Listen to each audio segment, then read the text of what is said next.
अध्यात्म से जुड़े देश दुनिया समाज के उन सभी सज्जनों का मेरे इस चैनल में स्वागत है। मित्रों, इस चैनल के माध्यम से आज हम 16 संस्कारों के बारे में जानकारी हासिल करने की कोशिश करेंगे। दोस्तों, संस्कार ही तो हैं जो हमारे व्यक्तिगत रूप को दिखाते हैं। यदि आपका व्यवहार अन्य लोगों के प्रति अच्छा है तो लोग आपको अच्छा कहते हैं।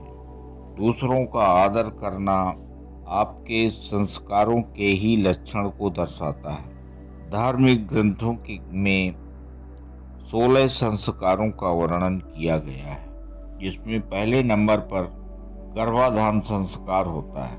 इस संस्कार में गर्भाधान के समय आपकी माता ने जन्म लेने से पहले आपको अपने गर्भ में धारण कर लिया था। दूसरे नंबर पर आता है पुंसवन संस्कार।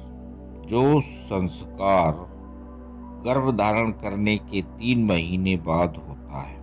जब शिशु की संरचना की शुरुआत होने लगती है तो माता पिता उनके अच्छे जीवन के लिए वैदिक मंत्रों द्वारा इस संस्कार को कराते हैं। तीसरे नंबर पर सीमंतोन्नयन संस्कार। इस संस्कार में गर्भकाल के 6ठे महीने में किया जाता है। 6ठे महीने से 8वें महीने तक गर्भपात की संभावना ज़्यादा रहती है, इसलिए ये संस्कार गर्भ के शिशु और उसकी माता की रक्षा के लिए किया जाता है। चौथे नंबर पर जात कर्म संस्कार। यह संस्कार, चौथा संस्कार जात कर्म संस्कार है, जो शिशु जन्म के दौरान किया जाता है।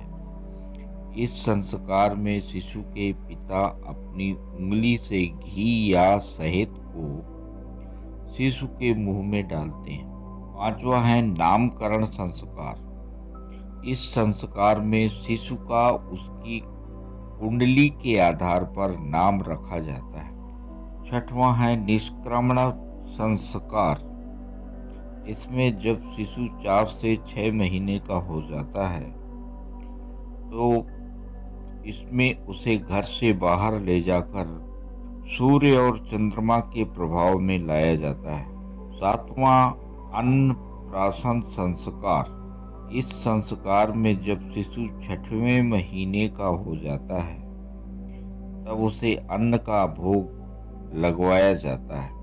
आठवां है मुंडन संस्कार, जिसको चूड़ाकर्म संस्कार भी कहा जाता है। इस संस्कार में शिशु का मुंडन किया जाता है।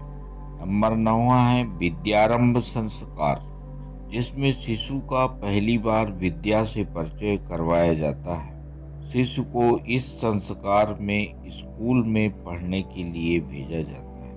10वां है कर्ण भेद संस्कार, जिसे कर्ण छेदन संस्कार भी कहा जाता है। कान हमारे श्रवण द्वार हैं।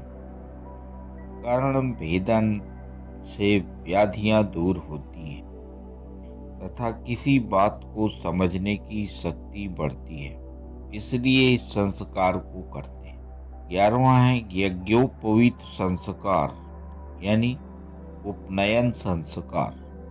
इस संस्कार में जनेऊ धारण किया जाता है। 12वां है वेदारंभ संस्कार।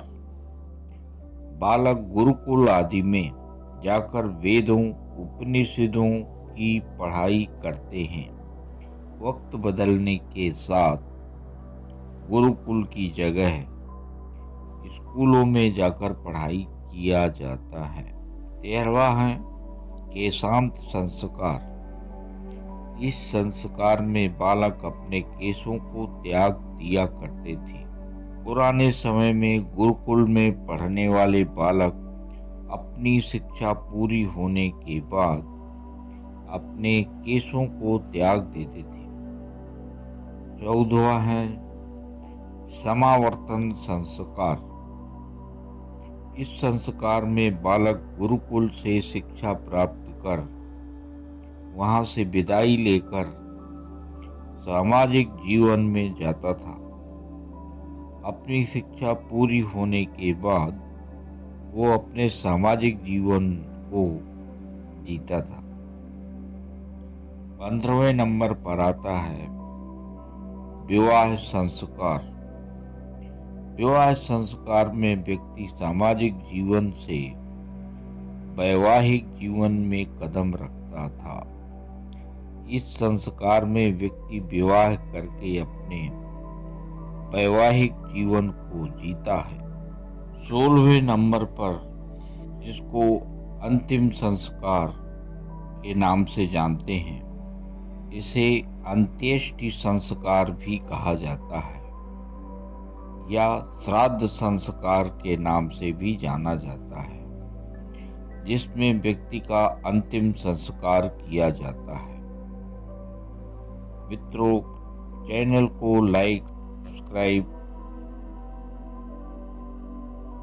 और शेयर करने के लिए मेरी तरफ से आप सभी को बहुत बहुत धन्यवाद।